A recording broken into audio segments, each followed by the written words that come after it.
আবেদন, please police প্রশাসন দেন। আমাদের উপর হামলা হচ্ছে হসপিটালের ভিতরে, পাঠিয়েছি। আমাদেরকে ভিতরে ঢুকতে দেওয়া হচ্ছে না কেন?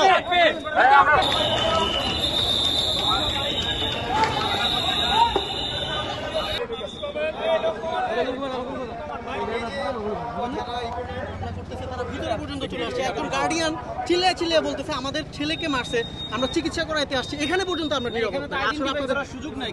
না, আমরা তো আমাদের আনসার আছে, আমাদের পুলিশের সদস্যরা কাজ করছে। হ্যাঁ, আপনার জন্য এখন এত শত শত হাজার হাজার লোক যদি এক জায়গায় চলে আসে এবং কেউ মানে আমাদের কথা শুনছে না, আমাদের আনসার পুলিশ সবাই কাজ করছে। আবেদন, প্লিজ পুলিশ প্রশাসন দেন। আমাদের উপর হামলা হচ্ছে হসপিটালের ভিতরে, পাঠিয়েছি। আমাদেরকে ভিতরে ঢুকতে দেওয়া হচ্ছে না কেন?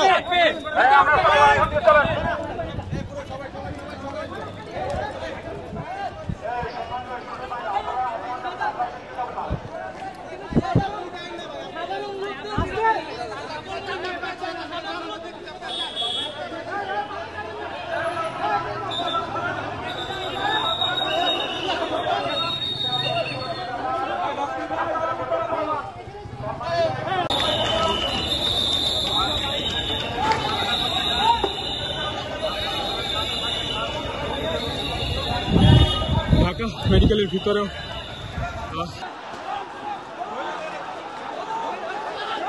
দর্শক ইতিমধ্যে কিন্তু বেশ পরিমাণে উত্তেজনা সৃষ্টি হয়ে গিয়েছে এবং দেখতে পাচ্ছে যে শিক্ষার্থী এবং ছাত্রলীগের সদস্যদের ভিতরে কিন্তু ইট পাটকেল ছড়াছড়ি হচ্ছে এবং বেশ পরিমাণে উত্তেজনা কিন্তু আমরা দেখতে পাচ্ছি এই মুহূর্তে।